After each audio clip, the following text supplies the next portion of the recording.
Bien, bonsoir à toutes et à tous. Alors, je sais qu'il y a des problèmes apparemment dans le métro ligne A, RER A, puisque Paul Biteau m'a envoyé un message en disant « Je suis coincé ». Il était à Nanterre à 8h moins 2. Ah mais le tunnel sous la Défense est fermé, depuis ce matin, c'est un bordel pas possible. Donc il faut considérer qu'on a reçu des pouvoirs, mais bon, il y a des personnes qui ne sont pas là, parce que notamment, il peut y avoir des gens qui n'ont pas donné de pouvoir, mais il y a aussi des personnes qui sont coincées dans le RER. Je dis, j'ai reçu au moins un SMS de Paul Biteau. Donc, Olivier Robert a donné... Le micro, on n'entend rien, comme d'habitude. Là, je peux. Là, ça va mieux. Là. Bon, alors vous avez quand même compris ce que j'ai dit. Il y avait des grèves dans le métro qui justifiaient qu'il y ait quelques absences, et notamment Paul Biteau qui m'a envoyé un SMS, puisqu'il était coincé à 8h moins 2, je ne sais trop où, du côté de Nanterre. Donc, oui, donc il y en a d'autres. Olivier Robert a donné pouvoir à Achille Choé, Christelle Colombier à Aline Billet, Yannick Chevalier à Michel Montfermé, Laure Méry-Bossard à Didier Königsberg, Patrick Schmitt à Claudette Dos Santos et Marc Log à Annie Zoffray. Voilà. Claudette, puisque tu as l'air en forme, si personne ne s'oppose, tu seras la secrétaire de séance. Merci. Donc, l'ordre du jour étant chargé, je vais procéder au premier point. Adoption du procès-verbal de la séance du 23 mars. Y a-t-il des remarques? S'il n'y en a pas, je mets au voix. Qui est contre? Qui s'abstient? Je vous remercie. Joint donc le procès-verbal qui portait sur un seul point d'ordre du jour. Qui, pas d'observation, je suppose. Qui est contre? Qui s'abstient? Merci. Ensuite, Paul. Je vous annonce que, n'étant pas en accord avec ce qui se passe avec la liste majoritaire, j'ai demandé à Monsieur le maire de quitter la liste et de siéger en conseillère municipale indépendante. Dont acte. Je précise que n'ayant pas reçu de lettre avant aujourd'hui, je ne pouvais pas l'inscrire à l'ordre du jour. Bien, mais ça... Bien sûr que si. Comment? Bien sûr que si. Ah non, je l'ai reçu ce soir. Ah non, excuse-moi, à l'ordre du jour. Pardon, excuse-moi. Non, j'ai reçu, excuse-moi, Serge. j'ai reçu la lettre ce soir. Il y a les dates du 26. Non, excuse-moi. Voilà. Donc, mais ça sera bien entendu acté formellement au prochain conseil. Donc, je passe la parole à Émilie pour du DGFIP. Est-ce que vous m'entendez correctement? Tu m'entends, Michel? D'accord. Alors, ce que je vous propose de faire, c'est de passer la présentation préparée par les bons soins de Corinne Pécher, qui présente les différents points, y compris le compte de gestion, et après on passera au vote, si ça vous convient. Donc là, on est à l'étape où, ayant voté le budget primitif en mars dernier, on a maintenant les résultats définitifs du compte administratif 2022, dont on avait, par anticipation, intégré les résultats au budget qui a été voté en mars dernier.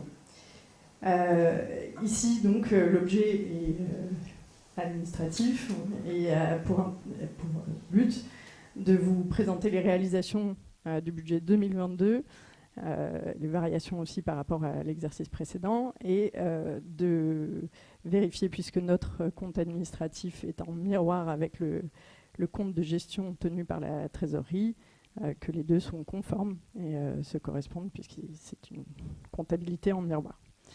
Et ça doit avoir lieu avant le 30 juin. Donc nous sommes le 28, tout va bien. Donc ce que je vous disais, c'est que effectivement, on a fait l'affectation du résultat pendant le budget 2023 par anticipation. Ici, on va également reprendre les mêmes montants que ce qu'on a passé dans le budget. Alors, c'est pas très lisible à l'écran, et je m'en excuse. Vous avez la version qui vous a été envoyée Mais donc ce document, il a pour objet de vous donner toutes les explications. C'est pour ça que vous le recevez à l'avance. L'affectation du résultat, on doit en priorité affecter du résultat de fonctionnement pour couvrir le déficit d'investissement pour notre budget, donc couvrir les besoins en financement des investissements. Et cette affectation qu'on fait, elle est définitive. Après, on peut plus reprendre à l'investissement ce qu'on a affecté à l'investissement. Donc, le compte de gestion, c'est le compte, on va dire, des paiements qui sont tenus par la trésorerie. Comme vous verrez tout à l'heure quand on le mettra au vote, le compte de gestion, sans grande surprise, correspond exactement à notre comptabilité notre CA, notre compte administratif. Vous avez les chiffres qui sont retracés ici. Donc, comme d'habitude, on a deux sections, l'investissement et le fonctionnement. Et les dépenses doivent toujours être strictement égales aux recettes. L'année dernière, pour faire simple, on a repris le résultat à la clôture de l'exercice précédent de 3,7 millions d'investissement et de 2,1 millions de fonctionnement. Et on avait décidé d'affecter 900 000 euros à l'investissement pour le budget 2022. Cette année, sur les résultats 2022, l'investissement dégage un résultat de 243 000 et le fonctionnement de 1,96 million. Cumulé, du coup, avec les résultats de l'exercice précédent, on se retrouve avec un résultat de clôture, du coup, à 3,9 millions pour l'investissement et à 2 millions, presque 3 de fonctionnement. Et donc un total à 6 243 000. C'est ce montant-là que nous allons retrouver ensuite dans le compte administratif qui est la comptabilité tenue ici. Donc si vous regardez bien, vous allez retrouver ici l'avant-dernier chiffre en bas à droite, également 6 243 000. Le dernier chiffre intégrant également les reports, les restes à réaliser en fin d'année. Donc 7 910 000. Le compte de gestion. Quelles sont les observations? Donc le compte de gestion, c'est le document que vous avez reçu qui est un peu, on va dire, juste noir et blanc. Il y a deux pages. Est-ce qu'il y a des questions? S'il n'y a pas de questions, qui est contre? Qui s'abstient? Merci. Donc, en plus de détails, les résultats de l'exercice 2022 uniquement, donc comme je vous disais, 243 000 euros en investissement et 1,96 million en fonctionnement. On y rajoute les reports des années précédentes pour arriver aux 6 243 000 et les RAR pour arriver à 7 910 000. Donc ces RAR, ce sont en fait des dépenses et des recettes qui restent à réaliser en 2022 et qui sont des dépenses qui sont engagées mais qui n'ont pas encore été payées et des recettes qui ont été notifiées, notamment des subventions, mais pas encore titrées, comme on dit.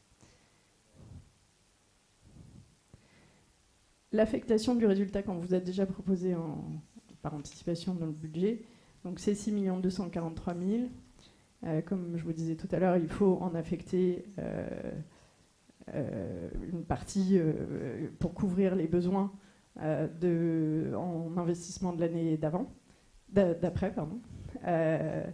Donc on avait 1,3 million de fonctionnement qui restait en fonctionnement et 3,9 millions d'investissement, et on prend 900 000 au fonctionnement pour le donner à l'investissement. Le détail de ces recettes et dépenses 2022 avec un historique 2021 vous a aussi été communiqué dans le document de PowerPoint qui vous a été envoyé.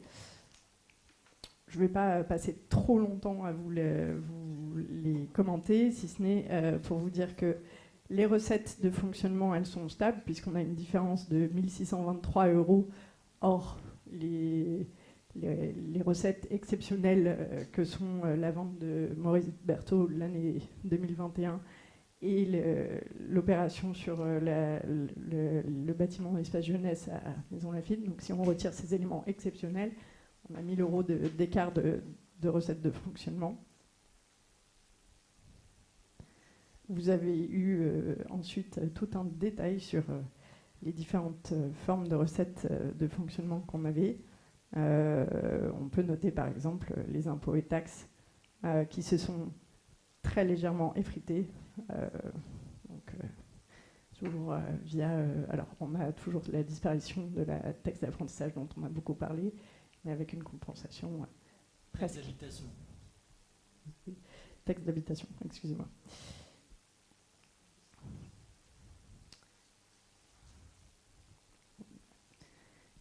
Corinne vous a fait un détail très clair de toutes les recettes de fonctionnement qu'on a eues, les différentes sortes. À noter ici qu'on a des dotations de l'État de 780 000 €, mais que vous verrez ensuite dans les dépenses que l'État nous en reprend un peu plus. Donc, in fine, nous ne sommes pas forcément gagnants. Donc, dans les dépenses de fonctionnement, pareil, elles sont assez stables, hormis toujours les 1,2 million de Maurice Berthaud de l'année d'avant. Donc si on retire ce point, on a une évolution des dépenses de fonctionnement de 3,17% par rapport à 2021. Vous avez plus de détails qui vous est donné dans les pages qui suivent. Qu'est-ce que je peux vous commenter pour les dépenses à caractère général qui comprennent notamment celles liées à l'énergie, dont on a beaucoup parlé. On a eu une augmentation de 5% sur l'année, soit 97 000 €. Donc là, tout à l'heure, je vous parlais des 780 000 € qu'on touche de l'État. Les atténuations de charges qui sont de 1 058 000 sont ce qu'on rend à l'État pour la péréquation et le fonds, le FNGIR, donc qui sont des reversements entre communes, on va dire, des ressources de l'État. Dans la section investissement pour les recettes, donc on a notamment l'affectation du résultat de 2021 qui est repris, et les réserves aussi en 001. Donc là, c'est l'ensemble des recettes dont on bénéficiait pour l'année. Et elles sont donc ce qu'on appelle les recettes réelles, c'est-à-dire hors amortissement. On avait un total de 4,9 millions pour l'année. Ces réserves, il y a aussi donc 200 000 € d'amortissement qui sont totalisés là-dedans. On va parler un tout petit peu de l'épargne de la commune. C'est fondamentalement la capacité de la commune à se désendetter. Donc ici, on voit que comme on a une épargne nette d'environ 1,2 million, si on regarde le stock global de dette, ça veut dire qu'on serait capable, si on utilisait l'intégralité de notre épargne pour rembourser nos dettes, de rembourser nos dettes en 6,5 mois, sachant qu'on, pour rappel, le seuil d'insolvabilité d'une commune, il est estimé à 15 ans. Donc on en est assez loin. Dans les dépenses d'investissement, donc là, c'est les différents projets qu'on a eus l'année dernière qui étaient moins importants, on va dire. Enfin, il n'y avait pas encore les grands projets que vous allez voir cette année. Elles sont notamment dans les chapitres 20, 21 et 23 qu'on vous a détaillés derrière sur tous les projets qui ont eu lieu en 2022. Les études ont été, par rapport à 2021, augmentées parce qu'elles sont préparatoires aux grands travaux qui démarrent maintenant, notamment par exemple la maîtrise d'œuvre sur Jean Jaurès. Dans le chapitre 21, vous avez tous les travaux, qui sont beaucoup de petits projets qui, mis bout à bout, finissent par faire des montants importants. Vous allez avoir par exemple les menuiseries, l'isolation thermique de bâtiments, un tracteur, des choses comme ça. Comme ça, vous avez tout le détail. Et dernier point, donc, dans le chapitre 23 qui sont les constructions, donc les grands travaux, on va dire, il y avait notamment les restes à réaliser de la rue des Terrasses, les travaux de réaménagement de la MSP, une toiture dans les ateliers, le bardage du clos de la salle, etc. Voilà pour le détail du compte administratif de la ville.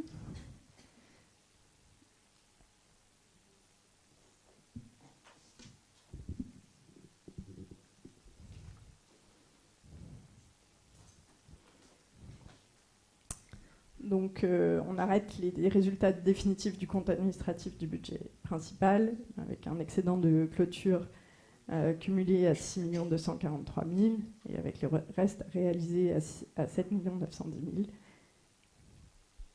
Qui est contre? Qui s'abstient? Non. Merci, tu fais mon boulot, mais c'est pas... Pardon. Donc voilà, donc, qui est contre? Qui s'abstient? Merci.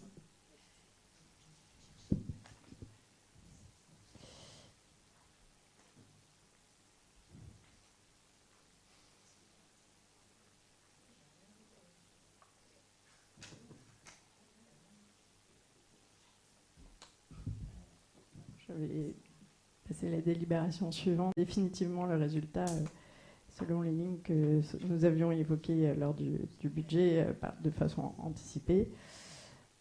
Donc avec 2 296 000 euros de solde de fonctionnement 2022 et 3 947 000 de solde d'investissement 2022, on propose de prendre 996 084 au fonctionnement pour le verser à l'investissement et de laisser en fonctionnement 1,3 million et l'intégralité évidemment de l'excédent d'investissement reste en investissement à 3,9 millions. Est-ce qu'il y a des questions? Non, c'est une affectation. Est-ce qui est contre? Qui s'abstient? Je vous remercie. J'en profite pour remercier les services qui ont, quand j'en dis les services à la mairie du Mesnil-le-Roi, c'est une ou deux personnes qui travaillent sur les finances, mais tout le monde concourt à la réalisation du budget. Et je remercie, quand on le voit, œuvrer la DGS, la DGA, pour faire les différents travaux liés aux finances et aux engagements de la ville. Tout le travail qui est accompli en sourdine, et bien entendu, je remercie les élus qui sont en charge, et notamment Émilie. Bien. Mais en premier lieu, Corinne, t'es chère. Merci. Corinne, je lui dis presque tous les jours. Bien. Donc, l'affect opté. Point suivant. Alors, ensuite, nous avons notre première décision modificative sur le budget 2023. Ce sont des obligations liées au format de la maquette qu'on a actuellement. Et vous allez avoir la bonne nouvelle qui est que, a priori, ce genre de décision modificative, tant qu'il s'agira de petits montants, devrait être moins nécessaire à venir. Mais pour l'instant, nous avons deux décisions modificatives qui n'ont pas d'impact sur le budget, mais qui sont nécessaires pour que les lignes de recettes et de dépenses aient suffisamment de fonds alloués, notamment par rapport à la gestion des eaux pluviales urbaines. La Caisse GBS a une convention de délégation de compétences en cette matière. Ils ont pris en charge le financement intégral des dépenses pour ce point, mais nous avons besoin de rajouter du budget pour ce point d'eau pluviale urbaine, bien que c'est des recettes qui sont refacturées, c'est des dépenses qui sont refacturées, donc in fine l'effet sur notre budget est nul. Donc on a besoin de rajouter 35 000 euros sur nos produits exceptionnels qui sont la refacturation et pour 35 000 euros de dépenses sur nos réseaux. Donc cela a fait arriver ces deux comptes, le 77,88 à 50 000 euros au lieu de 15 000 dans le budget initial et le 61 552,32 à 35 000 euros.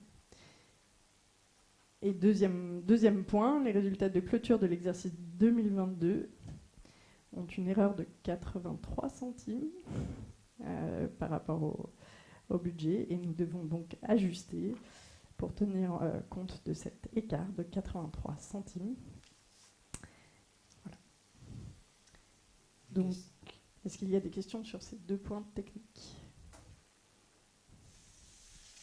Pas de questions. Qui est contre? Qui s'abstient? Merci. Qui est un point qu'on a déjà discuté en commission finance l'année dernière, puisqu'il y a la mise en place d'une nouvelle nomenclature pour les maquettes de budget et de comptabilité que vous allez voir, qui ont pour objet de rapprocher les référentiels des EPIC, des départements et des régions pour que tout le monde ait la même façon de présenter ses comptes. On a de toute façon l'obligation de le mettre en place d'ici le 1er janvier 2024, mais on doit le voter.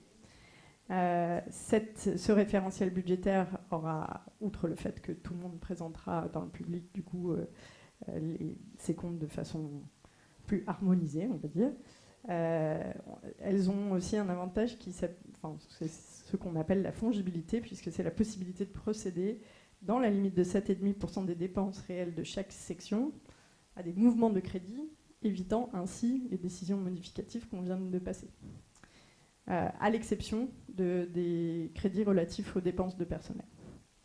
Donc ces mouvements feront alors l'objet quand même d'une communication évidemment au conseil municipal, suivant la décision, mais ce sera une décision du maire et non plus des délibérations en conseil.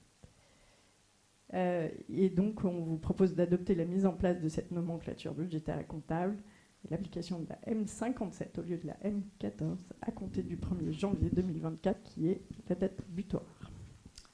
Bien, les mystères du fonctionnement de l'administration française, on vous demande votre accord, mais c'est obligatoire. En fait, on aurait pu le passer l'année dernière pour que ce soit applicable au 1er janvier 2023. Si on avait fait plus tôt. Bon, qui est contre? Qui s'abstient? Je vous remercie. Budgétaire et financier. Donc, dans le cadre de la M57, il doit impérativement y avoir, avant la mise en place de la M57, un règlement budgétaire et financier qui soit écrit et adopté.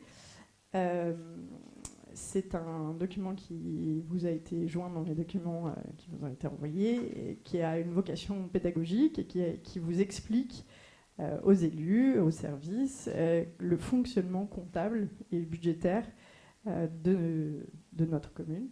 Les principes qui portent sur son budget, sur l'exécution budgétaire, les modalités de gestion des dépenses et des recettes, les opérations de clôture. Il y a notamment, par exemple, toute une partie sur le calendrier budgétaire qui est très intéressante, si tant est qu'on est intéressé par ce genre de choses. Il fixe également le mode de gestion des amortissements et des immobilisations. L'ensemble de ce document vous permet d'avoir une vue plus précise sur le fonctionnement de la comptabilité et du budget de la ville. Est-ce qu'il y a des questions sur ce document? Alors, je précise que ce document a été vu avec la DGFiP, donc avec le trésorier, et que ça a fait l'objet de va-et-vient, et que donc il a été validé du point de vue DGFiP. Pas d'observation. Qui est contre? Qui s'abstient? Merci. D'amortissement. Oui, alors le corollaire de l'adoption de la M57, c'est qu'il faut à nouveau voter les durées d'amortissement des immobilisations. On vous propose de conserver les durées d'amortissement qui étaient antérieurement appliquées dans le cadre de la M14, Mais il y aura deux modifications, deux petites modifications qui sont qu'il y aura le principe d'amortissement sera au prorata temporis. Donc si on achète quelque chose en décembre, on n'amortira que le mois de possession de cette immobilisation plutôt que 12 mois, ce qui était le cas avant. Deuxième point, on fixe à 1 500 € le seuil en dessous duquel l'amortissement sera effectué à l'intérieur de l'année comptable. Donc on ne va pas étaler sur plusieurs années la charge que représente cette immobilisation. Est-ce qu'il y a des questions sur ces points? Question. Qui est contre? Qui s'abstient? Merci. Et ce dossier. Donc, la suite du PowerPoint. L'assainissement, c'est pareil. On a un compte de gestion séparé depuis que la 4GBS a repris la compétence en 2020, c'est ça? Mais c'est toujours nous qui, pour l'instant, exécutons les travaux d'assainissement qu'il peut y avoir dans la ville, et ils nous sont remboursés par la communauté d'agglomération. Du coup, les résultats de clôture sont toujours nuls, puisqu'on nous rembourse exactement ce qu'on a dépensé. Donc, le compte de gestion qu'on nous a adressé est à 0.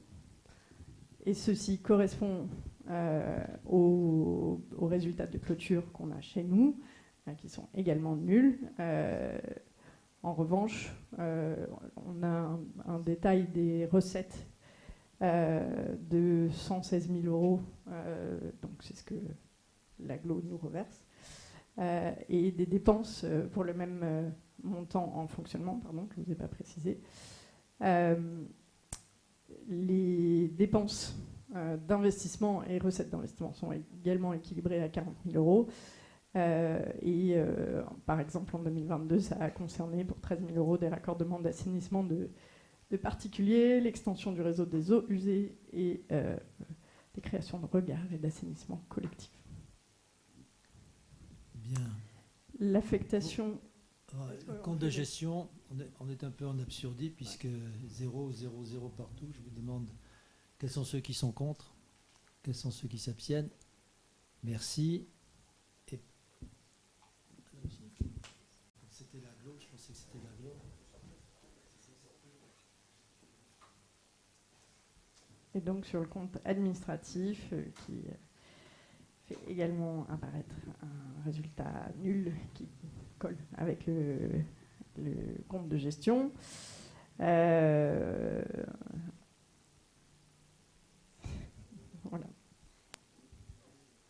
Est-ce que il y a... S'il y a des questions. Okay. Donc, qui est contre? Qui s'abstient? Délibération.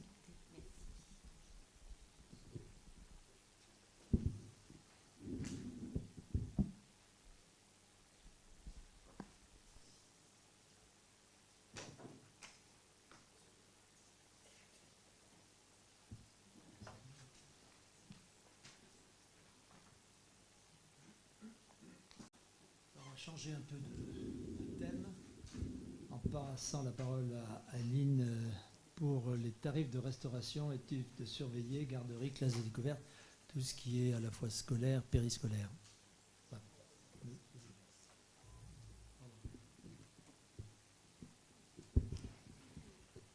Donc, comme tous les ans, avant la rentrée scolaire de septembre, donc on procède au vote je dirais des nouveaux tarifs, à la fois donc, concernant la restauration, les études surveillées, la garderie du matin, la garderie du soir, et également la participation de la ville aux classes découvertes.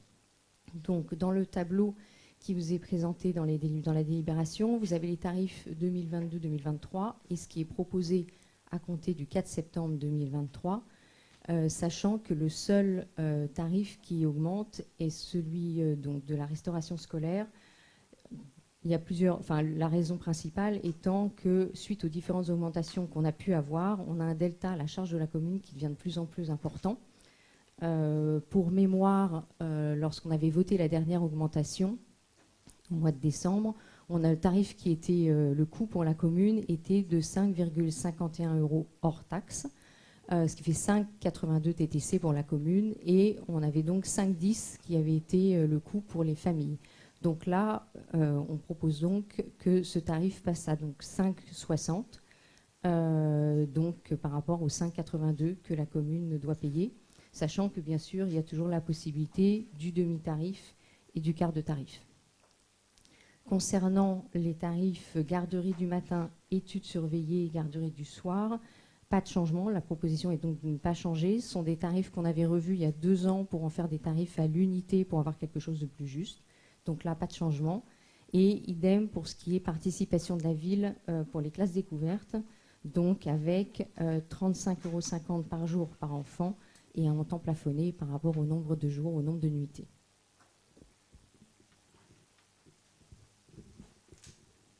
Bien, je précise, enfin pour ceux qui ne le savent pas, mais je pense que tout le monde le sait, quand on parle du prix du repas, il ne concerne que le prix facturé par le prestataire. Il n'intègre pas tous les frais pertés par la ville qui sont liés au fluide, à l'entretien des matériels et éventuellement au personnel qui assure le périscolaire pendant les repas. Donc ça, c'est un premier point. Le deuxième, je crois qu'il y a eu quelques observations de parents, je suis cash là-dessus, disant pourquoi reprend-on conviviaux? On prend un prestataire parce qu'on n'en a eu qu'un, encore une fois. La dernière fois, il n'y en avait qu'un. Cette fois-ci, il n'y en a qu'un, aussi bien pour la crèche que pour, ils ne sont pas les mêmes, pour la crèche que pour les restaurations scolaires. Est-ce qu'il y a des questions? S'il n'y a pas de questions, qui est contre? Qui s'abstient? Merci. Loisirs. Alors, toujours sur les tarifs, donc ceux de l'accueil de loisirs sans hébergement, de la LSH. Donc là, on est sur des tarifs qui sont au quotient. On propose en fait uniquement l'augmentation du quotient par rapport à l'indice du coût de la vie, donc plus 6%. En revanche, de maintenir les tarifs qui étaient ceux de l'année dernière, demi-journée et journée pleine, sachant que donc le repas n'est pas compris dedans. Et ce qui sera la nouveauté cette année, parce que c'est quelque chose qui est remonté à plusieurs reprises, c'est que jusqu'à présent, le demi-tarif et le quart de tarif qu'on vient de voir sur la restauration ne s'appliquaient que sur les journées d'école, donc lundi, mardi, jeudi, vendredi. Et donc là, de pouvoir appliquer la même possibilité pour les familles de demande d'aide pour bénéficier du demi-tarif et du quart de tarif pour les mercredis. Donc, et ça, c'est quelque chose qui est indiqué dans le règlement intérieur qu'on va voir ensuite. Mais donc là, au niveau de la tarification, c'est donc uniquement un changement du quotient, en revanche, de maintenir les tarifs de l'année dernière. Y a-t-il des questions? S'il n'y a pas de questions, je me vois qui est contre, qui s'abstient. Je vous remercie. Aux écoles que coopératives scolaires. Donc, la ville verse une subvention par classe. Donc, le montant est de 600 € pour les classes élémentaires, 645 € pour les classes maternelles. Et il est donc proposé de maintenir ce montant pour l'année à venir. Donc, 600 pour les élémentaires par classe et 645 pour les classes maternelles. D'autant qu'on a vu que certaines écoles l'utilisaient notamment pour les transports et que vu l'augmentation des coûts de transport, c'est une subvention qui leur est particulièrement utile. Questions? S'il n'y a pas de questions, quels sont ceux qui sont contre? Abstention? Merci. La commune les communes sont tenues de participer financièrement à la scolarisation des enfants qui sont domiciliés sur la commune lorsqu'ils sont scolarisés dans une autre commune. Et bien sûr, ça doit être justifié. Ça peut être par exemple le cas d'une fratrie ou alors les classes allophones ou en classe Ulysse. Donc c'est un montant qui est fixé par l'AME 78, donc c'est l'association des maires adjoints à l'éducation des Yvelines, et avec un principe de réciprocité. Donc par exemple, en ce qui nous concerne, on va percevoir des frais d'écolage de la part de la ville de Saint-Germain pour les enfants qui habitent rue du Général Dubail, qui habitent côté Saint-Germain, qui vont être scolarisés au Clos de la Salle. Donc là, au niveau du tarif, c'est donc pas de changement, 488 € pour un élémentaire et 973 pour un maternel, un élève de maternelle. Des questions? Qui est contre? Qui s'abstient? Merci. Dernier point, tarif. Donc, c'est ce qui concerne les cours d'anglais. Même cas de figure, en fait, que pour la LSH, c'est-à-dire qu'on est sur des tarifs au quotient. Donc, uniquement une augmentation du quotient plus 6%. En revanche, pas de changement au niveau du tarif qui est proposé. C'est un tarif unitaire par cours. Pour donner une idée, normalement, sur l'année 2023-2024, on devrait avoir pour le premier trimestre 12 cours, 10 pour le deuxième et 9 pour le troisième trimestre, hein, pour donner une idée. Voilà, donc la proposition est de maintenir le même tarif unitaire et en revanche juste de changer le quotient. Des questions? Pas de questions? Je vous remercie. Abstention. Pardon, excusez-moi. Abstention. Merci. Donc ensuite, le règlement intérieur donc, de l'accueil de loisirs sans hébergement de la LSH et du périscolaire. Donc c'est un règlement intérieur qu'on a revu à plusieurs reprises en commission enfance et jeunesse. Il y a eu comme la dernière commission a eu lieu le 22, donc après l'envoi des documents, il y a eu quelques ajustements à faire par rapport à des remarques, mais qui étaient plus des points de...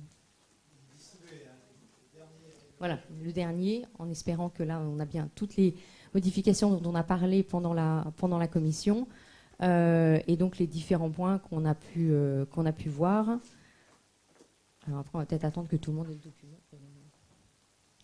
pour voter. Après, s'il y a des questions.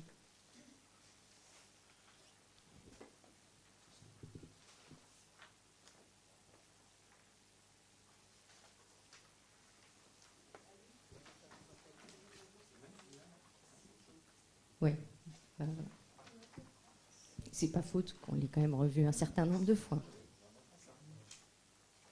Donc, voilà, au niveau du règlement intérieur pour l'accueil de loisirs, c'est là où il y a eu le plus de modifications cette année. Donc ce qui apparaît en rouge, c'est globalement ce qui a changé par rapport donc à l'année dernière et ce qu'on a revu et corrigé en commission.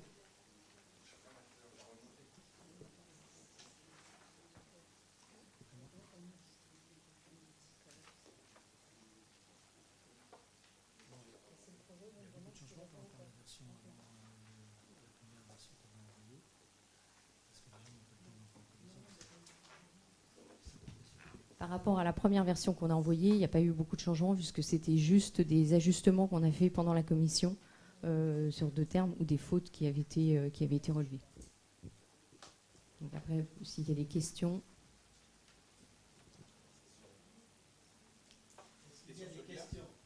Oui, c'est celui-là. Oui. S'il y a une chose qui m'a choqué. Oui, vas-y. C'était dans le règlement avant.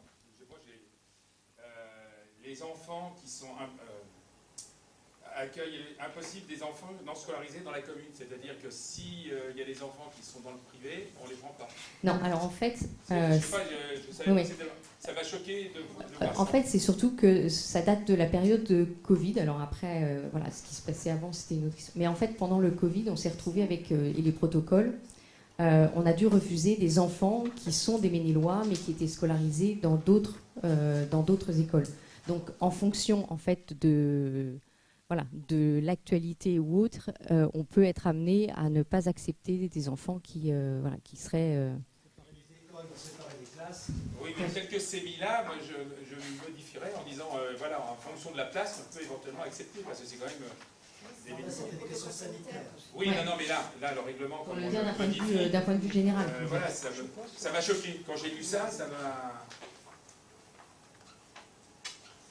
Parce que là, il y a quand même une... voilà, après, si on n'a pas de place, ok, oui. voilà, mais ça m'a Après, énormément choqué. Justement, ce qui est indiqué, c'est que Parce que c'est si en fonction d'événements. Voilà, c'est que c'est en fonction d'événements extérieurs. C'est pas lié public-privé. C'est vraiment lié là, en tout cas, l'exemple que j'ai vraiment en tête, c'est par rapport au Covid, parce que c'est arrivé sur des familles qui ont demandé à ce que leurs enfants puissent venir à l'accueil de loisirs, notamment pendant les vacances, et qu'avec les problèmes de non-mixage, etc., c'était impossible. Donc c'est d'avoir quand même c'est de garder ça en tête, en espérant que ça ne se passe pas. Mais après, de toute façon, le fait de ne pas être accueilli ne va pas dépendre d'être scolarisé au Ménil ou pas. On voit c'est plus par rapport à première arrivée, premier servi, quand on est en effectif trop important.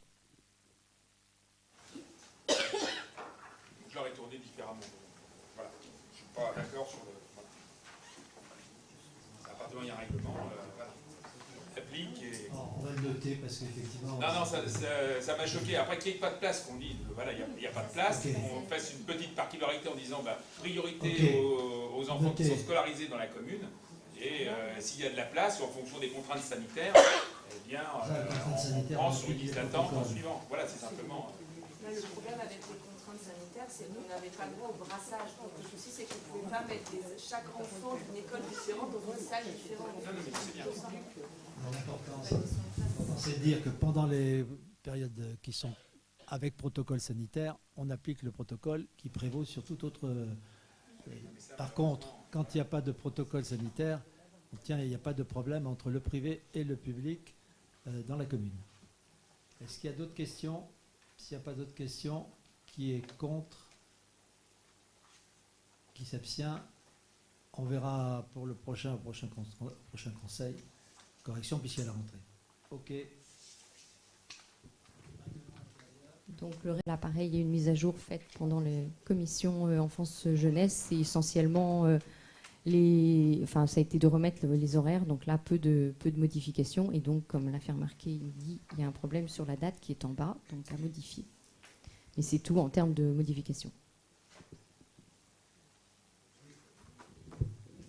Des questions ? Qui est contre ? Qui s'abstient ? Merci. Alors, vous ne savez peut-être pas que Madame Caruso, ayant démissionné de son mandat au CIVOM, ayant été élue par le conseil municipal, il nous faut donc désigner quelqu'un d'autre. Ah pardon, c'est Françoise, excuse-moi. Oui, c'est Françoise Allot. Non, oui, ben qu'est-ce que tu veux. Comment ? Ça se termine par O, mais c'est pas pareil. Bien, et ça ne s'écrit pas avec un T. Bien, donc Françoise Allot ayant démissionné du CIVOM, il y a lieu de la remplacer, et par le jeu de la parité, c'est donc une personne féminine que nous vous proposons, Sandrine Marchand. Y a-t-il d'autres candidates ? Puisque ça ne peut être qu'une candidate. S'il n'y en a pas... Alors, normalement, on doit voter par bulletin secret. Est-ce que vous êtes d'accord pour qu'on le fasse à main levée ou est-ce qu'il y a des oppositions ? Qui est contre le vote à main levée ? S'il n'y a pas de... Sinon, on dépouille. Pas d'objection. Donc, qui est contre la... Non, on va dire plutôt qui est pour Madame... pas pour Madame Marchand, mais pour qu'elle soit déléguée de la mairie au CIVOM. Qui est pour ? Bon. Qui s'abstient ? Très bien. Bah, écoute, voilà qui est fait. Ensuite, la parole.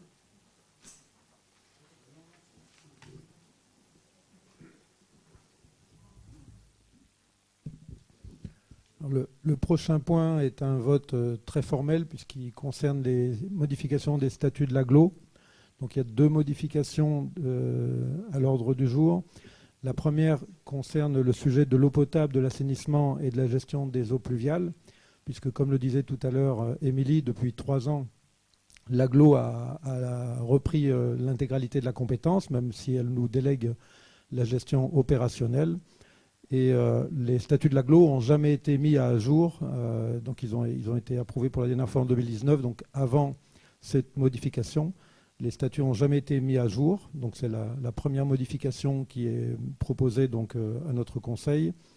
Et la deuxième est la suppression de la... Alors ça n'a plus rien à voir avec l'eau, hein, la suppression de la mention de la ville de Fourqueux, puisque les villes de Fourqueux et de Saint-Germain-en-Laye ont fusionné. Fourqueux est une ville, alors je crois que de mémoire, c'est ville déléguée, commune déléguée. Voilà. Donc c'est un vote assez formel sur le sujet, quoi. Voilà, c'est juste quelques lignes à changer dans les statuts de l'agglo. Pour les personnes perspicaces, vous aurez remarqué que normalement on avait 3 mois pour répondre, c'est-à-dire le 17 mars, faisait le 17 juin, et qui n'avait pas répondu consentait. Nous avions consenti a priori, donc on n'avait pas de conseil municipal spécifique pour cela. Mais l'agglo préférerait qu'il y ait de toute façon un vote, sachant qu'à la fin des fins, vous avez les modalités d'accord des 2/3 des conseils municipaux représentant la moitié de la population ou accord de la moitié des conseils municipaux représentant les 2/3 de la population. Donc c'est déjà fait, mais qui est contre? Qui s'abstient? Je vous remercie. Alors, je vous passe maintenant à la partie aménagée du parc qui se trouve au bout de la rue du Port. Je précise d'ailleurs pour votre information que tous les élus seront invités à l'inauguration officielle dont la date n'est pas exactement précisée mais qui pourrait avoir lieu début octobre. On parle du 3 et du 5, sachant que c'est le maître d'ouvrage qui invite avec le maire de Ménil, mais c'est surtout l'agglo, et que la date exacte dépend des agendas des VIP dont je vous rassure, le maire du Ménil ne fait pas partie. Il s'agit de la présidente de la région ou de sa représentante, du président du conseil départemental ou de son représentant, du préfet ou de son représentant. Mais a priori, ils ont commencé par demander au premier de cordée. Alors, il y a 2 propositions. Parc Palfour, quels sont ceux qui ne sont pas encore allés visiter par curiosité? Y a-t-il encore des personnes parmi vous? Eh bien, allez-y, puisque visiblement, il y a des gens qui ont déjà fait le tour du parc, puisqu'il est ouvert, les travaux sont terminés. La réception définitive des travaux aura lieu le 4 juillet, si je ne m'abuse. Le 4 juillet. Donc, ça va être ouvert au public avant l'inauguration, très largement. Le problème, c'est que compte tenu de la sécheresse, l'herbe a du mal à jaillir. Mais je vous invite à aller le voir. Certains auront pu remarquer qu'il y a des figuiers qui sont toujours debout, d'autres qu'il y a des noux, etc. Voilà, donc il y a 2 propositions qui sont sorties. Des parcs, parce que c'est clos. Parc de Palfour, il ne s'agit pas de faire commentaire, et parc des Berges du Ménil, 2 solutions pour lesquelles vous inscrivez votre réponse ou vous abstenez sur le petit papier qui vous est donné.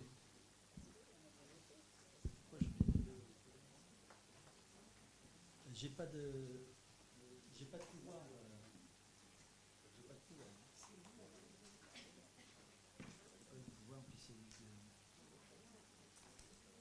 Comment?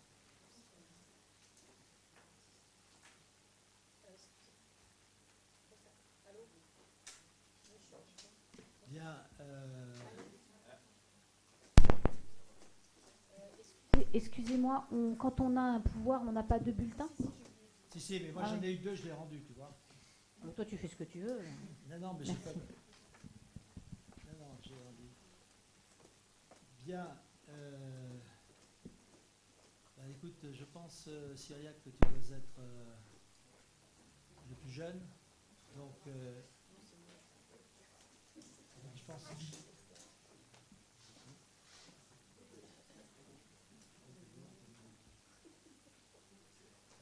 J'ose pas dire à Suzy de venir. Ah ben, non, c'est pour le dépouillement. Non, on va dépouiller là-bas. On va passer.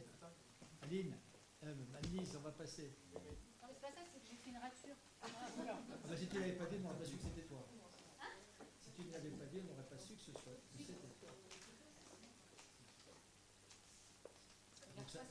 Donc ça revient au même, que ce soit une rature ou ton écriture, c'est typique.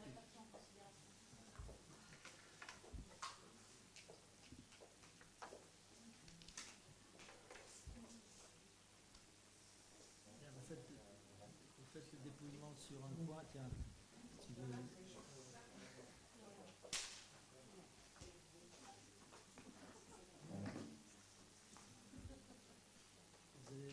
Vous allez là-bas?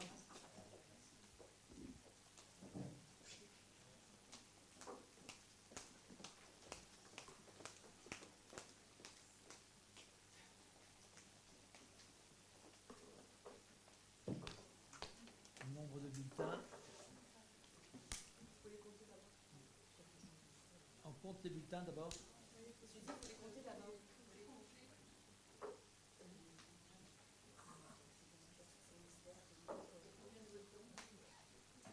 Ah ben, on va te le dire.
Très bien.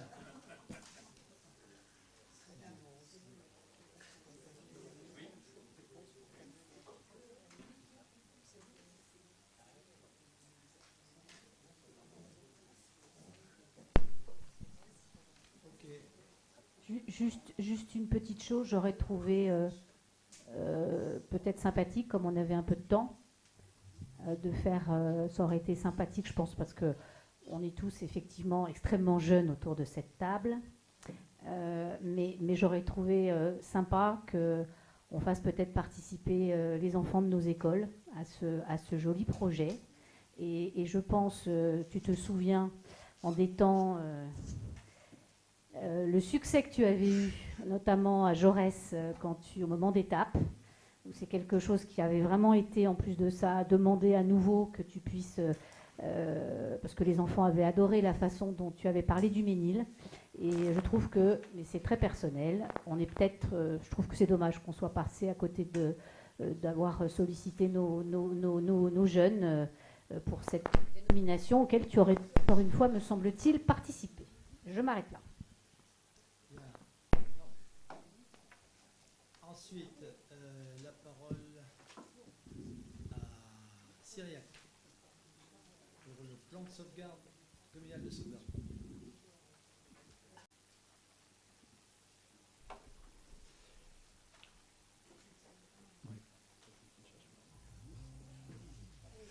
Très bien. Alors, vous m'entendez? C'est bon? Michel, tout va bien? Donc c'est pour le PCS, le plan communal de sauvegarde, dont la dernière mise à jour date de 2017. Et il y avait une obligation de mise à jour, et de toute façon, vu l'évolution, il fallait faire une mise à jour. Donc C'est le texte que vous avez reçu, et je remercie notamment la police municipale qui a apporté son aide dans la rédaction. Je précise que le texte a été rédigé entièrement au niveau de la mairie. On n'a pas fait appel à un bureau d'études extérieur, ce qui est un gain financier pour la commune. Je précise, voilà. À ce niveau-là, on n'a pas dépensé. Donc pour les risques, parce que c'est le principe du PCS, c'est-à-dire d'abord voir les différents risques que nous avons, et ensuite voir le plan d'action qu'il y a en fonction de la situation, sachant que le plan d'action en fait n'est pas propre à chaque risque, c'est un plan d'action général qui après on doit adapter en fonction de la situation. Donc parmi les risques, il y a les deux mêmes qui étaient présents en 2017, c'est-à-dire les inondations et les carrières, qui sont les deux principaux pour le Ménil. Inondations, donc vous avez aussi une carte dans le PCS qui montre un petit peu les zones du Ménil en fonction des risques présents, qui a été fait par la police municipale. Donc là-dessus, il y a ces deux risques sur lesquels voilà, on connaît un petit peu la situation. Au sein des carrières, il y a une section qui a été rajoutée, c'est les mouvements de terrain, notamment liés aux terrains qui sont vers la Gravillière, où il y a un risque qui est présent, qui est pris en compte, mais qui fait partie des risques de mouvement de terrain qui soient présents. Ensuite, on a les risques chimiques qui aussi étaient présents en 2017, donc c'est notamment lié au transport routier, un camion avec des produits chimiques qui tombent sur la voirie, etc. Ensuite, on a la station d'épuration d'Acher, donc qui s'est rajoutée par rapport aux événements qui sont passés il y a quelques années, donc notamment aux risques sanitaires que ça cause pour les communes voisines. À ces risques se sont ajoutés les incendies, parce que la situation fait qu'aujourd'hui c'est un risque pour la commune, avec l'arrêté que Achille nous a signalé, qui a été pris par la préfecture. Donc c'est un risque de plus en plus grand, et notamment pour toutes les habitations déjà qui sont en partie dans la forêt de certaines résidences, et qui ensuite peuvent toucher l'ensemble du Ménil. Donc c'est un point qu'on a vu avec les pompiers récemment. Ensuite, un autre risque, c'est le délestage en électricité qu'on a ajouté, donc celui-ci est vraiment conjoncturel, comme les incendies, mais qui cette année nous a un peu pris de court, et donc je remercie notamment Service Social et Sandrine pour leur aide là-dessus, pour justement la gestion au niveau des personnes âgées, des crèches, enfance, etc. Et puis plus largement de comment est-ce qu'on pourrait gérer s'il y avait une coupure d'électricité sur la commune qui avait été réalisée, comme ça avait été annoncé en possibilité pour cet hiver. Donc ça a été mis dans le PCS parce que peut-être que ça reviendra, sait-on jamais. Je précise que dans le PCS, les risques qu'on a évoqués sont des risques qui sont nés peut-être à évoluer, à changer. Donc c'est ouvert en fait à toute proposition. Donc ça peut être une mise à jour qui peut être réalisée au fur et à mesure. Ensuite, dans ce PCS, il y a la répartition des personnes à risque, donc en fonction des zones au Ménil, de voir quelles personnes justement peuvent être touchées ou non, en priorité, donc aussi les personnes âgées, les personnes qui peuvent être malades, etc. Donc c'est pour ça qu'il y a un travail qui est fait en proximité avec la partie sociale. Et ensuite, il y a toutes ces parties justement de mesures spécifiques qui peuvent être mises en place, mais tous les aspects qu'il y a dans la première partie sont vraiment le constat. Ensuite, il y a l'activation du PCS, donc qui relève soit du maire, soit en l'absence du maire, du premier adjoint, donc dans le cas présent de la première adjointe, qui peut mettre en place donc, la CCM, donc cellule de crise municipale, qui ensuite peut se subdiviser en CO, c'est-à-dire en cellule opérationnelle, c'est-à-dire que la CCM, c'est à peu près 6 élus, qui sont rattachés au chef de service. Et ensuite, la cellule opérationnelle est une cellule en continu 24 heures sur 24, le temps que le risque est présent sur la commune. Donc ce sont les élus qui au fur et à mesure se succèdent avec l'administration pour justement garantir un suivi 24 heures sur 24 et répondre aux appels et pouvoir faire la communication notamment avec les autorités de l'État. Je ne vais pas détailler l'ensemble du PCS, vous avez vu le document, donc vous voyez un petit peu, ce sera surtout pour répondre à vos questions après s'il y en a, où ce sera plus important. Je précise simplement que le PCS, il n'y a pas toutes les coordonnées qui ont été mises, il y a une partie notamment qui a été enlevée simplement pour la protection des données personnelles des personnes. Donc c'est pour ça que sur le document, vous n'avez pas de numéro de téléphone ou autre.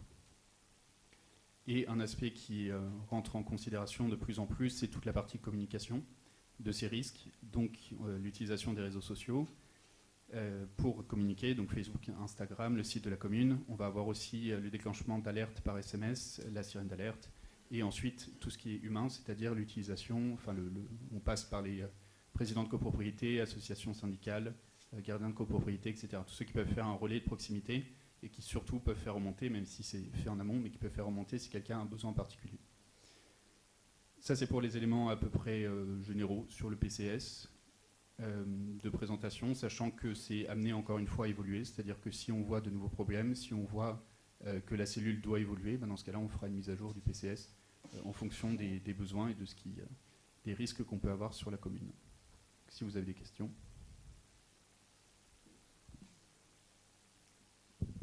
J'ai une question qui est peut-être idiote, donc je m'en excuse à l'avance. On n'organise jamais d'exercices un peu grandeur nature en se disant tiens, voilà ce qui pourrait arriver, est-ce que notre cellule, notre CAO, notre CCM, etc., est-ce que tout ça fonctionne?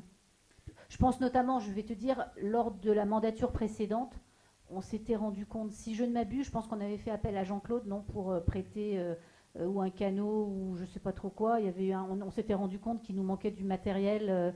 Il y avait une histoire de bateau où on n'était pas... Ah, on n'a rien, donc l'affaire est réglée. Si, depuis lors, parce que justement, on avait fait un constat à l'époque. D'ailleurs, la cellule de crise, certains parmi vous ont couché, si j'ose dire, dans la salle du premier étage. On voit déjà au fond, là, il y a loin. Il y avait Pierre Debu, il y avait Madame Marc, il y en avait d'autres qui assuraient la CO, parce que c'était les inondations à l'époque. Mais il manquait quelques éléments, il manquait certains lits picots, enfin je ne sais pas comment on les appelle, mais les lits militaires. Il manquait éventuellement un canot, et qui ont été regroupés au niveau du centre technique.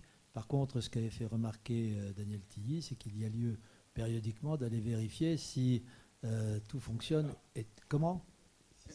Alors, oui, je vais juste me permettre de reprendre la parole. Les couvertures, etc. Je vais reprendre la parole un tout petit instant pour éviter que justement ça aille un peu dans tous les sens. Donc vous êtes tout excusé pour votre question qui était parfaitement justifiée, Madame Offray. Et sur ce point, justement, s'il y a un plan qui est prévu d'essai, on l'a vu avec les pompiers la semaine dernière, on a eu une réunion. Donc on a évoqué justement cette mise en place, ce test qui devait être réalisé. Et je précise que sur le matériel, on a demandé la mise à jour qui a été faite par les services en janvier 2023, donc très récente, justement pour voir tout ce qu'on avait, vérifier le matériel qu'on avait, la bonne utilisation. Donc tout a été fait. Là-dessus, c'est une vérification annuelle, donc qui sera faite ensuite en 2024. Et la liste est à la fin du PCS, que je suis sûr que tout le monde a lu jusqu'au bout, et a retenu parfaitement que CCM, c'est cellule de crise municipale, et CO, cellule opérationnelle. Est-ce qu'il y a d'autres questions? Autre question?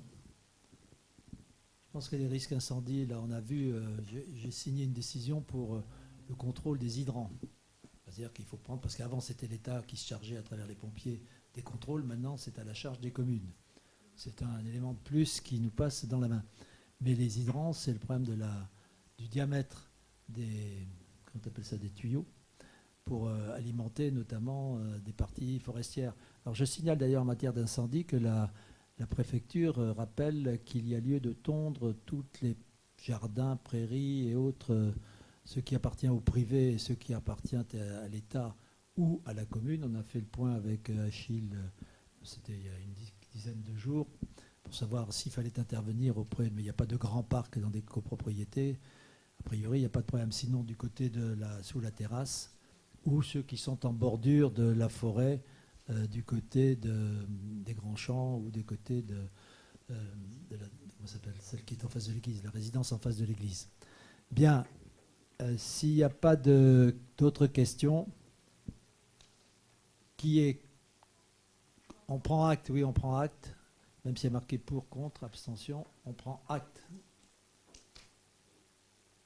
Point. Alors, il se trouve que, vous le savez sans doute, les salles de spectacle, aussi bien du PEC que de Maison Lafitte, sont en restauration. Il y a des travaux, ce qui fait que les régisseurs sont un peu disponibles. Il se trouve que notre régisseur, d'abord, est très sollicité dans cette période, qu'il est tenu à faire un certain nombre d'horaires, et que par ailleurs, il a quelques soucis de santé qui font qu'il n'est pas à temps plein. Quoi qu'il en soit, donc, on a sollicité les deux villes, et la ville du PEC nous a proposé de mettre à notre disposition un régisseur, sous réserve qu'on respecte un certain nombre de règles, parce que s'il est pris, il ne viendra pas.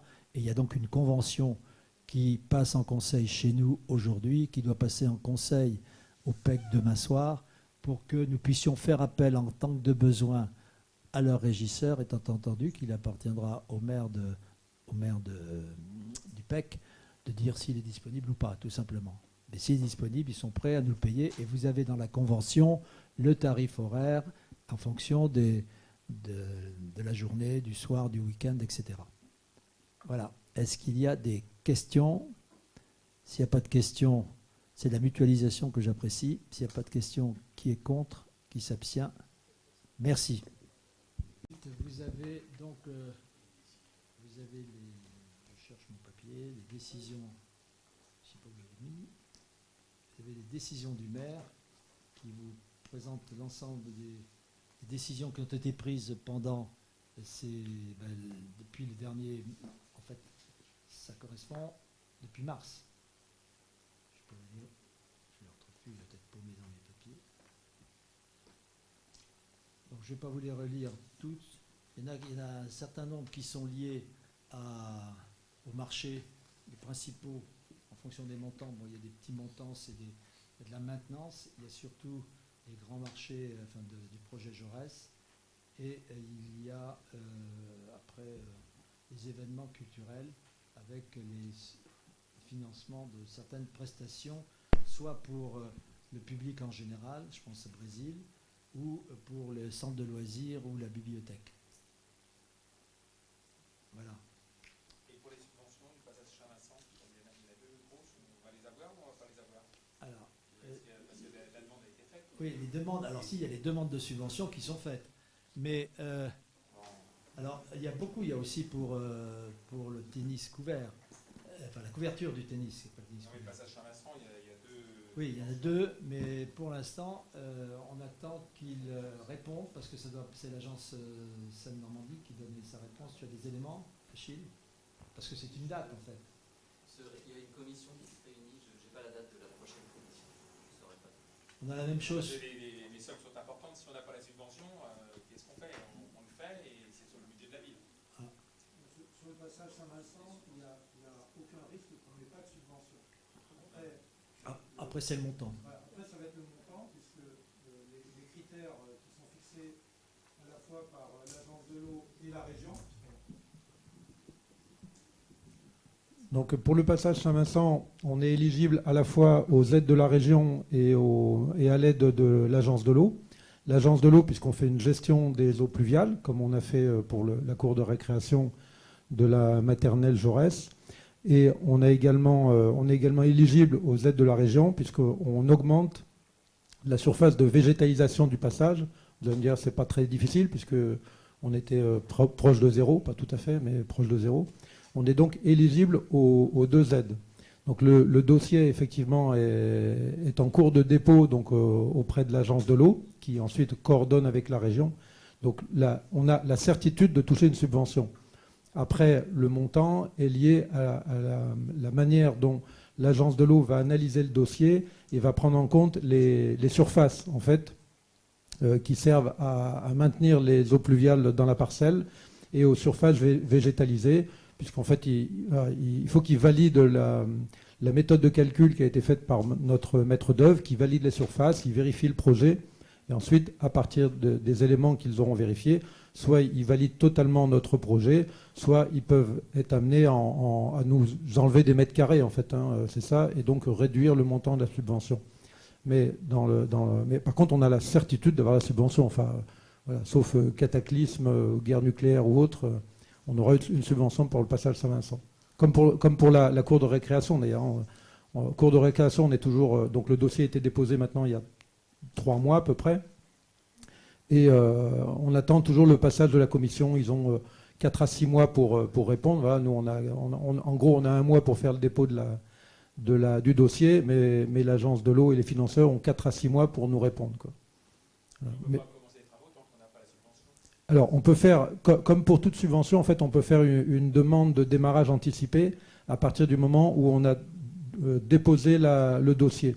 Alors, pour la cour de récréation, il n'y a pas de souci, puisque, évidemment, il faut d'abord construire la nouvelle aile de bâtiment avant d'arriver à la cour. Donc, d'ici là, forcément, on aura le retour. Pour le passage Saint-Vincent, là, on n'a pas la certitude, mais notre interlocuteur, donc M. Jeannot de l'agence de l'eau, souhaitait qu'on dépose le dossier là, dans ces jours-ci, pour qu'il ait le temps, lui, de l'étudier au mois de juillet, puisqu'on sait bien qu'au mois d'août, il ne se passera pas grand-chose. Et à partir du moment où il aura étudié le dossier, il aura lui, donné son avis à la commission. on pourra nous faire une demande de démarrage de travaux anticipés, ce qui sera le cas, puisqu'on envisage, enfin pas on envisage, on va démarrer les travaux au mois de septembre. Donc on devra formellement faire une demande de démarrage anticipé avant l'obtention de la subvention. Même si le montant change, même si c'est une subvention, donc en principe on rentre dans les clous, mais elle n'est pas sûre d'être accordée en totalité, donc ça dépend du montant. Je suis d'accord. Des sommes importantes, ouais. Si c'est à 50%, ça sera le budget de la ville qui fera le complément. Ouais, alors encore une fois, oui, tu as raison. Enfin, formellement, tu as raison, hein. Jean-Claude, formellement, tu as tout à fait raison. Après, je ne vois pas ce qui ferait qu'ils nous en enlèveraient une grosse partie. Ils peuvent discuter sur quelques mètres carrés, mais le projet, il est... Alors, il faut dire aussi qu'on a fait, une réunion en amont déjà avec l'agence de l'eau, comme on avait fait pour l'école. On est accompagné par l'association Espace, comme on avait fait également pour la cour de récréation. On a présenté le dossier à M. Jeannot, donc de l'agence de l'eau, qui nous a confirmé pour la deuxième fois que le dossier qu'on avait déposé était à la fois d'une grande qualité au niveau compréhension du projet, mais qu'également, par rapport au projet qu'il étudie habituellement, c'est un projet qui va dans le sens espéré et souhaité par l'agence de l'eau, à savoir donc la récupération d'un maximum d'eau pluviale. Et là, notamment, on devrait récupérer les pluies décennales, quoi. Donc c'est assez important. Alors, autant sur l'école, on récupère toutes les eaux pluviales, toutes. Voilà, le calcul fait qu'il n'y a aucun déversement qui se fera dans le réseau unitaire, hein, puisqu'on est un réseau unitaire. Par contre, pour le passage Saint-Vincent, évidemment, la surface est beaucoup plus petite. Donc on a prévu une surverse en cas de pluie extrêmement importante, qui pourrait durer plusieurs jours. Dans ce cas-là, quand les espaces verts ne pourront plus absorber le surcroît d'eau pluviale, il sera déversé dans la canalisation unitaire.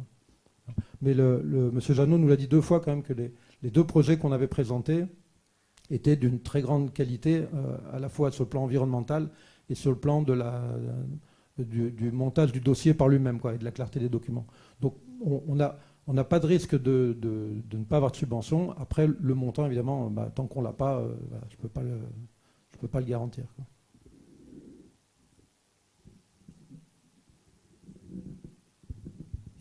Je précise que pour l'église, on a effectivement la surverse, parce que je rappelle quand même que la friabilité des pierres de l'église nous avait amené à en changer pas mal, et que s'il y avait trop d'eau conservée par des noues, on risquait d'avoir une infiltration dans les murs du voisin, qui sont des vieux murs, par définition.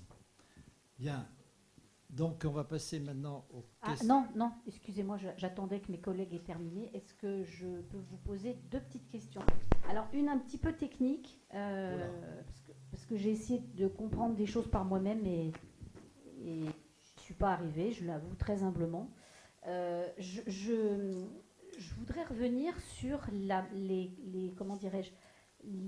montants des marchés publics concernant les honoraires de notre groupement de maîtrise d'œuvre. Donc j'ai bien compris, mais vous m'arrêtez si jamais je commets une erreur, que nous avons une partie honoraire pour tout ce qui est le projet de la cour de récréation et une partie honoraire pour le bâtiment en lui-même. Jusque-là, nous sommes d'accord. Donc, je présume là aussi qu'étant donné que les chiffres du projet ont évolué entre 2022 et 2023, si j'ai tout compris là aussi, forcément, comme les honoraires sont calculés sur la totalité du projet, forcément, les honoraires bougent. Jusque-là, on est d'accord aussi. Si je calcule les avenants là, qui vont être réglés sur les montants des 2 nouveaux marchés, nous arrivons pour l'un, entre la mission de base et la mission de l'OPC, à 160 000 euros pour plus 46 000 euros. Donc, on arrive à 210 000 euros d'honoraires. Ce que je voudrais comprendre, c'est... J'ai 2 questions. Ces honoraires-là, on les prend sur quel chapitre? Est-ce qu'on les prend sur le chapitre 20 dont nous a à un moment donné parlé Madame Delas, ou est-ce qu'on les prend sur le chapitre 11, ou la ligne, je sais plus, le chapitre 11 de la M14 qui se trouvait dans nos dépenses de fonctionnement du budget que nous avons voté en mars dernier? On les prend où? C'est lié à un investissement, donc. D'accord. Ils étaient d'ailleurs mentionnés dans les APCP. On avait la partie études et on avait la partie travaux. D'accord. Donc, on est d'accord là aussi que lorsque est indiqué sur le projet que nous avons eu en mars 2023 sur la partie études du tableau qui comment dirais-je, qui récapitulait toutes les dépenses, est-ce que dans cette partie études qui était devisée à 200 000 €, est-ce que dans cette partie-là, il y a les honoraires ou les honoraires c'est autre chose? Non, effectivement, dans cette partie-là, c'est les honoraires de la maîtrise d'œuvre, essentiellement de l'équipe d'architectes. Alors, il y a eu également les études de sol, il y a eu l'AMO, mais ça c'est déjà passé, hein, c'était déjà en 2020-2021. Il y a le coordonnateur SPS, il y a le contrôleur technique, voilà, toutes les études qui vont autour de l'équipe de maîtrise d'œuvre. D'accord. Alors même s'ils sont parfois payés directement par... excuse-moi Didier, je te coupe, excuse-moi. Vas-y, je t'en prie. La question que je voulais te poser, en fait, c'est dans la partie qui est intitulée études, en fait, c'est études et honoraires. Ça va ensemble. Oui, je ne suis pas un grand spécialiste de la compta publique, mais non, moi non oui, plus, c'est pour ça que je pose la question. Dedans. Ouais. Donc les 200 000 €, c'est les honoraires plus les études. That's it. Oui, qu'est-ce que tu fais comme différence entre honoraires et études? Pour moi, des honoraires, je dis ça parce que je suis profession libérale oui. et que je fais du conseil. Donc moi, des honoraires, c'est quand je fais payer ma prestation intellectuelle.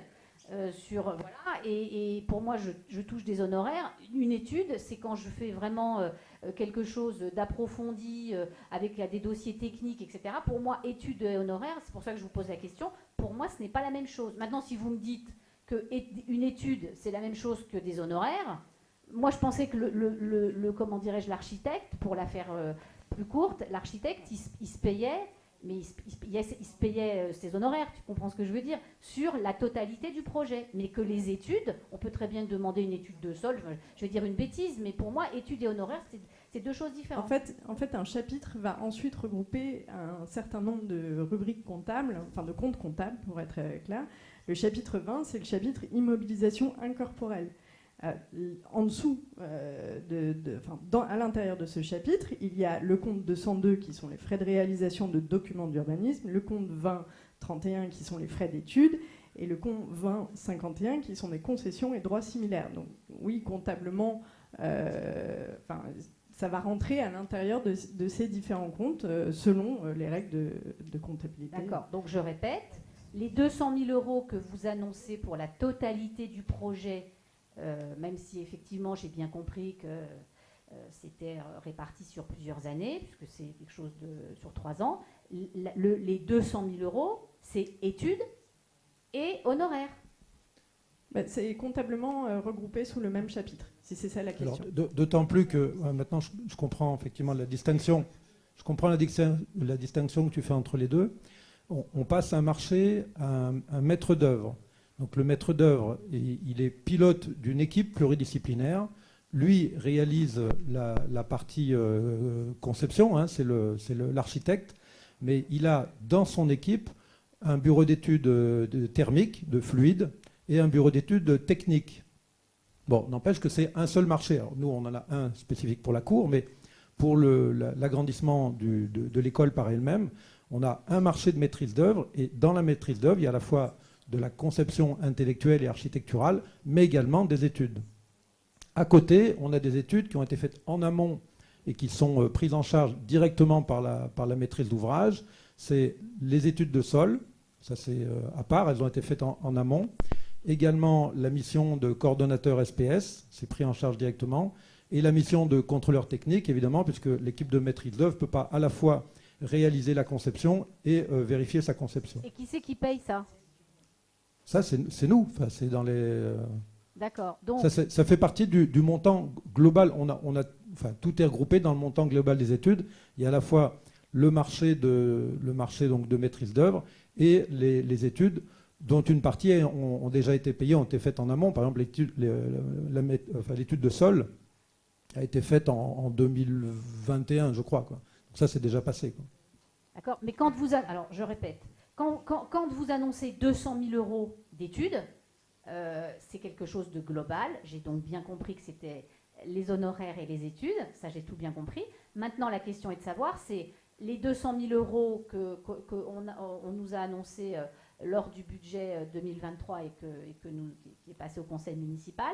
Est-ce à dire, dans ces cas-là, qu'il y a d'autres sommes qui ont été dépensées avant ces 200 000 euros et ou alors qui sont déjà comptabilisées dans les 200 000 euros? En fait, elles sont dedans, parce que c'est les APCP, donc sur 2021, 2022, 2023, et on doit en avoir un solde, alors je ne me souviens plus exactement, d'avoir un solde sur 2024, forcément, parce que le chantier sera terminé que l'année prochaine. D'accord. Donc Ok, c'est bien réparti sur plusieurs années. Et dans le budget 2023, on a évidemment pris en compte l'augmentation du coût des travaux, puisque les honoraires du maître d'œuvre sont un pourcentage du montant des travaux. Okay. Ce qui n'est pas le cas des études de sol, par exemple, ou du contrôleur technique ou du coordonnateur SPS. Pour eux, c'est un montant fixe. Moi, là où je suis juste un petit peu surprise, c'est du montant de la mission, des missions OPC à chaque fois, puisque, moi, après m'être un petit peu renseigné, en règle générale, c'est entre 3-4% grand maximum. Là, on est quand même quasiment à 10 partout. Enfin bon, ça, c'est un petit peu surprenant. La mission d'OPC? Oui, tout à fait. Non, ils ne sont pas à 10%. Ouais. Non, l'OPC n'est pas à 10%. Alors, je n'ai pas le chiffre en tête, mais on doit être autour de 2% ou quelque chose comme ça. Sachant que dans notre cas, la mission d'OPC est prise par l'équipe pluridisciplinaire de maîtrise d'œuvre. Ça, c'est pour le pilotage du chantier. Donc, oui, j'ai bien compris. Voilà, je ne sais plus, j'ai plus le chiffre exact, mais ça n'a rien à voir évidemment avec le pourcentage de l'équipe de maîtrise d'œuvre qui est évidemment bien plus élevé. Quoi. Ouais. Moi, alors, merci beaucoup pour toutes ces précisions, parce que je me posais des questions, donc je vous remercie de nous avoir répondu. Maintenant, j'ai une petite question qui s'adresse cette fois-ci à Monsieur le maire. Vous avez passé dans vos informations la signature de deux conventions, donc avec le TCMC et puis avec l'ASMR. Le TCM et l'ASMR. Je voudrais savoir pourquoi ces projets de convention n'ont pas été ratifiés au préalable par le conseil municipal. Parce qu'il n'y avait pas de raison que ce soit, même s'il y a eu un exemple où on a pu le faire en conseil municipal. Je vous rappelle qu'il y a une délégation qui a été donnée au maire qui reprend notamment les conventions. Alors, cette délégation, je ne l'ai pas trouvée. Comme j'ai été un petit peu surprise, parce que je me souviens qu'en d'autres temps, il y a des conventions, notamment avec l'ASMR, qui avaient été passées au conseil municipal, j'ai pris la liberté de téléphoner au contrôle de la légalité, où j'ai eu une dame absolument charmante et adorable, qui m'a bien expliqué. C'est pour la raison pour laquelle je me permets de le préciser, et je vous laisserai bien évidemment faire le nécessaire dans les jours à venir, que toute signature d'une convention avec une association, quelle qu'elle soit, à partir du moment où, encore une fois, il n'y a absolument rien dans les, dans les quelques articles où nous avons confié un certain nombre de délégations en début de mandat, vous n'avez pas la délégation pour signer des conventions avec les associations. Donc je vous laisse bien évidemment voir tout ceci dans les jours à venir. Je vous demanderai juste une petite chose, c'est de m'envoyer un petit message d'ici le milieu de la semaine prochaine pour m'expliquer, pour me préciser si vous comptez faire passer les deux conventions que vous avez signées au conseil municipal. Juste une dernière petite chose, à moins que j'ai commis une erreur, ce qui est tout à fait possible, je n'ai pas vu que vous ayez passé dans vos informations la convention que vous avez signée avec la Salamandre verte. Elle a été signée il y a au mois de janvier-février. Ah non, mais ça, je ne dis pas le contraire, mais ça n'a pas été indiqué dans vos informations. Donc ça, c'est... Non, ben je vous laisse regarder. Non, mais si vous me le dites, je viens. Ah oui, je vous assure. Je vous laisse bien évidemment... Non, mais elle a été signée au mois de février. D'ailleurs, je les ai envoyés à Stéphane. Elle a été signée, cette convention, le 14 janvier. Oui, ce n'est pas passé dans les informations de ces derniers conseils. Je pense que cette convention mériterait aussi, mais je vous laisse bien évidemment regarder tout ça, d'être ratifiée par le conseil municipal. Sinon, comme les deux autres, elle n'est pas valable. Je m'étonnais aussi d'une petite chose. Dans l'article 2 de cette convention, et c'est peut-être une faute de frappe, hein, c'est possible, je suis surprise que cette convention qui a été signée le 14 janvier 2023 précise dans son article 2 que la présente convention a une durée de 5 ans à compter du 15 décembre 2021. Là, je n'ai pas tout compris là. Parce que nous avions sans doute la précédente était échue. Voilà, tout simplement. Non mais enfin, là, il y a quand même 2 ans là. Hein, ouais, mais attendez, je vous signale quand même que quand il y a une seule personne qui rédige les conventions, elle est un peu seule quand elle est maire de la commune. Monsieur le maire, le problème n'est pas de savoir. Oui, non, mais je sais. Le souci n'est pas là. Le souci est de se demander si, est-ce que là aussi, je ne suis pas certaine, et je vous laisse regarder tout ceci, je ne suis pas certaine qu'on puisse signer une convention en janvier 2023 en expliquant que la convention qu'on signe en janvier 2023, elle est valable à partir de décembre 2021. C'est juste une question. Je pense avoir déjà la réponse, mais je laisse la question ouverte. D'autre part, dernière petite chose que je vous laisserai aussi vérifier, c'est que je suis un petit peu étonnée que dans les 2 conventions précédentes, c'est-à-dire la convention de la SMR et la convention du tennis, vous avez effectivement, en tant que représentant de la commune, en tant que maire, donc il est bien noté que vous êtes Serge Cazeris, ce que tout le monde confirme, donc vous allez ratifier cette convention, et je suis quand même assez surprise que pour la convention de la Salamandre verte, il est simplement noté qu'elle est représentée par son président, dont nous savons tous ici que c'est M. Choet, et que cette convention, il n'y a pas le nom du président. Et en plus de ça, par contre, elle est signée par son président. Parce qu'il y a les initiales AC. Donc à moins que ça ne soit pas M. Choet qui est signé, ce qui est possible aussi. Mais M. Choet étant le président et la convention étant signée par le président, qui n'est pas nommé. Là, je pense, je vous laisse vérifier aussi, je pense à mon avis que là, on a un gros problème. On a un problème d'autant plus, à mon avis, un petit peu épineux, c'est que je pense, encore une fois, je pense que nous sommes à la limite du conflit d'intérêts. Écoutez, je laisse la question ouverte et je vous serai très gré d'avoir la gentillesse de me répondre là-dessus la semaine prochaine.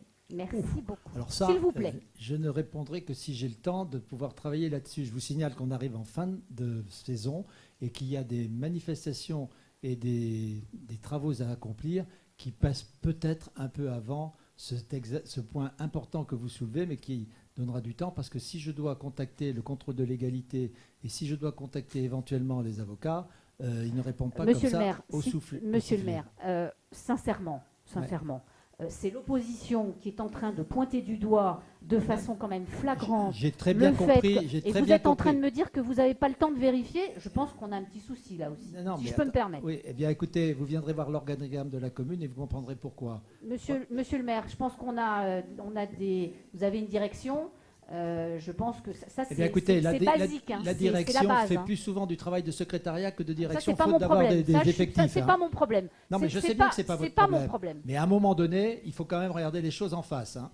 Ça, c'est la première chose. La deuxième chose, pour les conventions, j'ai essayé de faire en sorte que la durée dépasse les prochaines élections, non pas pour mon propre confort, mais pour éviter qu'elles soient échues au moment des élections, qui obligerait éventuellement une nouvelle équipe à avoir à se les reprendre les unes après les autres sans avoir eu un peu d'historique. Autrement dit, si elles tombent toutes en 2024, en 2026, pardon, 3 ans c'est 2026, donc c'est pour ça que vous avez une période ou une durée qui en général va jusqu'en 2027, histoire que les équipes ou l'équipe qui sera majoritaire à ce moment-là puisse prendre le temps de regarder le contenu, le pourquoi et le comment de ces conventions. Voilà.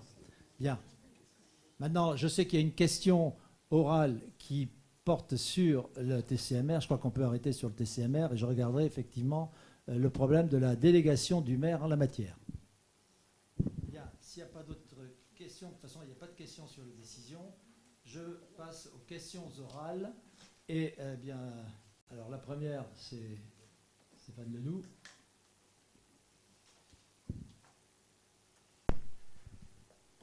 Alors oui, j'avais une question effectivement sur le TCMR. Le 19 mai dernier, je vous adressais un mail suite à la lecture de la convention signée entre la ville et le TCMR. Courriel qui n'a jamais reçu de réponse. Aussi, je formalise par une question orale au Conseil ma question écrite. Dans ce document, il est en effet indiqué que la ville du Ménil-le-Roi, propriétaire du terrain, assumera tous les travaux liés à la vie du club et que ce dernier pourra faire, s'il le souhaite, des demandes de subvention auprès de la commune. Lorsque la question des travaux d'investissement liés au TCMR a été évoquée, aussi bien en conseil municipal qu'en commission des finances, vous étiez engagé devant les élus à ce que la commune les réalise, parce que c'était plus simple, notamment pour solliciter les subventions auprès des organismes. Mais en contrepartie, vous aviez précisé que vous exigeriez que le TSCMR s'engage contractuellement, et dans la convention, à renoncer à des demandes de subventions municipales à la hauteur des montants des travaux réalisés. Pourquoi donc, dans la convention que vous avez signée, c'est tout le contraire qui est indiqué? Bien. Tout d'abord, à la suite de votre mail, je vous avais proposé d'échanger de vive voix sur certaines clauses des conventions avec le TCMR et d'autres, mais votre agenda et le mien, visiblement, n'ont pas réussi à trouver une date qui aurait permis de lever quelques interrogations.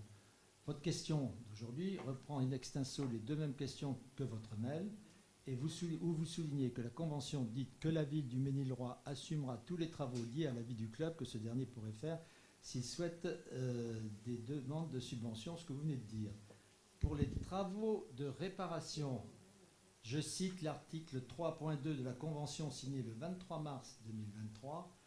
La commune prend en charge les travaux d'entretien et d'aménagement courant des espaces verts, pas de toute la boutique, des clôtures et des accès, des grillages des cours et du clubhouse. Depuis 3 ans, les travaux hors espace vert se sont limités à la pose d'une main courante de sécurité pour l'escalier extérieur qui descend du clubhouse jusqu'au cours, parce qu'il n'y avait rien, et c'était, passez-moi l'expression, un peu casse-gueule. Premier point. Il est convenu que l'association prend à sa charge les travaux d'entretien et d'aménagement courant des équipements sportifs, c'est toujours dans l'article 3.2, les cours hors grillage. Ces travaux seront réalisés suivant les règles de l'art et conformément aux réglementations relatives à la sécurité, l'urbanisme et l'hygiène, toujours dans l'article. Les provisions budgétaires pour ces travaux d'entretien courant devront apparaître explicitement dans le budget prévisionnel de l'association présenté en Assemblée générale. C'est dans la Convention, article 3.2. Pour information, le TZMR a refait en 2022 le surfaçage du cours numéro 7, a prévu en 2023, je ne sais pas exactement où on en est, celui du cours numéro 8 et la réfection du mur d'entraînement. Pour les subventions, vous évoquez mon engagement à ce que la commune exigerait que le TCMR ne demande aucune subvention en contrepartie des investissements à réaliser qu'elle prendrait en charge. Vous ne lisez pas l'intégralité du paragraphe 3.2 vous oubliez la fin? Pardon? Dans le paragraphe 3.2, vous oubliez le dernier paragraphe. Dans le cadre du projet de travaux exceptionnels, exemple, couverture d'un terrain de tennis préexistant, c'est étonnant, la commune assurera le pilotage de ces projets et leur plan de financement. Les concertations préalables au lancement du début de travaux auront lieu régulièrement entre la commune et l'association. L'association devra laisser blablabla. Assurera le financement. C'est bon, vous ne lisez pas celui-là? Mais attends, j'ai pas fini. J'ai dit je parle des subventions. Je me souviens effectivement pas exactement des termes, mais je confirme avoir dit que le TCMR, ne pouvant pas avoir des crédits pour financer la couverture d'un cours de tennis, sauf à disposer d'un bail, je vous le rappelle, d'un bail de la durée au moins égale au prêt bancaire, ce que nous ne voulions pas, parce que c'était un terrain municipal, nous ne verserions plus de subventions de fonctionnement accordées et jusqu'à la compensation des sommes engagées pour la construction de la couverture des cours. Donc ça c'est clair. Et que précise la Convention dans son article 4, dans le cas où l'association solliciterait auprès de la commune une subvention ponctuelle, sa demande sera examinée et soumise à l'accord du conseil municipal. Dans ce cadre, elle devra rendre compte annuellement de l'utilisation des fonds publics, la réalisation des plans d'action de l'année précédente. Dans le cas contraire, la commune se réserve le droit de suspendre, diminuer ou supprimer la dite convention. Autrement dit, je rappelle que, il y a peut-être eu dans mon langage une méconnaissance totale, partielle en tout cas, des règles, mais nous ne pouvons pas empêcher une subvention, une association de demander une subvention à la commune. Par contre, je vous rappelle que les subventions sont accordées par le conseil municipal qui à tout de moment peut dire oui ou dire non. Autrement dit, nous avons depuis 3 ans 28 000 multiplié par 3, ça fait 84 000 qui n'ont pas été versés, 28 000 parce que c'était à peu près le train que recevait le TCMR. Auparavant, il recevait 56 000, je vous le rappelle. Quand même, on était passé à la moitié. 56 000, c'était notamment dans la précédente mandature. Donc, 3 ans, on n'a pas versé une subvention. Et en attendant, on n'a pas fait les travaux puisqu'on attend toujours des subventions, notamment de l'ENS. Donc, je rappelle que si demain ou ultérieurement, même si l'investissement n'est pas recouvert, si un nouveau conseil municipal veut donner une subvention, il aura toujours le droit de le faire. Parce qu'un conseil municipal donne, puisque les subventions sont annuelles, en l'occurrence. Voilà. Donc on peut dire oui aujourd'hui et non demain, et inversement. Donc il ne faut pas, je ne renie pas ce que j'ai dit, je dis tout simplement qu'on n'a pas versé 1 euro au TCMR depuis 3 ans. Et ça, vous pouvez le vérifier, puisqu'à chaque fois, ça passe en conseil municipal au niveau du budget. Bien. Seconde question. Oui, sur un dossier qui traîne depuis 2019. En novembre dernier, le greffe du tribunal judiciaire de Versailles répondait à votre demande de désignation d'un liquidateur aux fins de récupérer les biens de l'actif de l'amicale du personnel du Ménil, et en précisant que ça ne pouvait se faire qu'en prenant la tâche d'un avocat du barreau des Yvelines. 7 mois après réception de ce courrier, où en est-on de l'état d'avancement de ce dossier? Alors, je pense que vous avez fait des commentaires en d'autres circonstances sur la durée des procédures devant la justice. Alors, je vous rappelle que pour l'amicale du personnel, elle date de 72, donc c'est une vieille assoce. Le 15 juillet 2021, l'Assemblée générale extraordinaire de l'association a décidé de dissoudre celle-ci. Cette dissolution a été déclarée à la sous-préfecture de Saint-Germain-en-Laye, qui a mis du temps à valider la dissolution, car elle ne retrouvait pas la date de création. Comme tout est numérisé, pour retrouver une date de création d'une association qui a un certain âge, difficile à retrouver. L'Assemblée générale extraordinaire n'a toutefois pas statué sur les conditions de cette dissolution et sur le sort des biens de l'association. L'article 14 du décret du 16 août 1901, loi des associations, pris pour l'exécution de la loi du 1er juillet 1901 relative au contrat d'association, dispose que si les statuts n'ont pas prévu les conditions de liquidation et d'évolution des biens d'une association en cas de dissolution, par quelque mode que ce soit, ou si l'Assemblée générale qui prononce la dissolution volontaire n'a pas pris de décision à cet égard, le tribunal, à la requête du ministère public, nomme un curateur. Le tribunal judiciaire a été saisi d'une requête tendant à la nomination d'un curateur qui provoquera la réunion d'une assemblée générale destinée à statuer sur le sort des biens. Courrier. La commune n'a toujours aucune nouvelle de la désignation par le tribunal d'un curateur. On a fait la relance l'année dernière. Et dès que nous aurons des nouvelles sur la désignation de celui-ci, nous en informerons les membres du conseil municipal. Monsieur le maire, on a juste un petit souci, si je peux me permettre. Vous avez effectivement envoyé en octobre 2022 auprès du procureur, vous lui dites noir sur blanc, s'il vous plaît, dépêchez-vous, en un mot commençant, soyez gentil et merci de bien vouloir me désigner un mandataire. C'est ce que vous avez précisé suite à ma question que j'avais posée effectivement lors du conseil municipal du mois de février. Madame Auclair m'a répondu. Je vous confirme que nous avons écrit au procureur. Elle m'a très aimablement donné copie de la lettre, reçue, etc., afin d'obtenir un liquidateur judiciaire pour les biens de l'actif. OK. Parce qu'il y a toujours 12 000 euros depuis 4 ans qui sont bloqués là-dedans. Nous n'avons à ce jour toujours pas de liquidateur. Nous relançons le procureur. Mais on a un souci. C'est que le greffe du tribunal, 10 jours après votre demande, vous dit, pour déposer une requête, il faudrait prendre la tâche d'un avocat du barreau des Yvelines. Ma question est, non pas est-ce que vous avez relancé le proc, parce que le procureur, il va vous faire exactement la même réponse qu'il vous a fait suite à votre lettre. Il va vous dire, pour déposer une requête, il faut prendre la tâche d'un avocat du barreau des Yvelines. Ma question est juste, est-ce que vous avez pris la tâche d'un avocat du barreau des Yvelines? Non pas est-ce que vous avez relancé le procureur, puisque le procureur, il vous a déjà répondu à votre question. Il vous a répondu, là. Afin de poursuivre la procédure, je vous remercie de bien vouloir me désigner un mandataire qui sera chargé de la liquidation de cette dernière. Et il vous répond 10 jours après, c'est là. Hein. Oui, mais alors, la question est... Oui. Vous avez... D'accord. Et où est-ce qu'on en est? Nulle part. D'accord. On attend que le procureur décide. Voilà. Et la requête a été faite, je suppose. La requête a été faite. C'est ça. C'est cela. Merci. Non, mais je suis très à l'aise. Vous savez d'ailleurs les raisons. Moi, je crois que je le suis encore plus que vous. Là-dessus, si vous saviez les raisons pour lesquelles l'association est dans cet état en partie, c'est que personne n'a voulu la reprendre, de peur que certains élus soient... Monsieur le maire, on va s'arrêter là. Oui. Aussi, Ok. je pense qu'on va s'arrêter là, sincèrement. Exact. Ouais, Bien, ça vaudra mieux. on s'arrête là. Bon, juste avant de... Enfin, je clôt les débats. Je voulais simplement vous indiquer qu'il y aura peut-être un conseil municipal. Il y en aura un fin septembre. Il y en aura peut-être un avant. Si d'aventure nous sommes appelés à nous prononcer sur un projet qui porte notamment, qui intéresse en tout cas, qui ne porte pas, mais qui intéresse l'avenir du secteur des pavillons de la Sablière.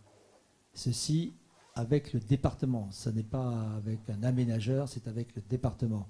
Mais il faut, le cas échéant, avoir un accord préalable de la commune. On est en train de savoir si c'est eux qui doivent décider d'abord ou si c'est nous. Nous préférerions que ce soit eux. Voilà, c'est tout. Donc, il y aura peut-être, on vous enverra le planning, mais il y aura peut-être un conseil exceptionnel dans la première moitié de septembre, si on n'arrive pas à renverser la vapeur. Bien. Pardon. Oui, ce sera ordinaire, mais il y aura un point ou deux à l'ordre du jour si on n'a pas d'autres, parce qu'il faut réunir les commissions avant, donc on n'en aura pas 50 avant. Bien, messieurs, dames, chers collègues, je vous remercie et je vous souhaite, en dépit de tout, de bonnes vacances.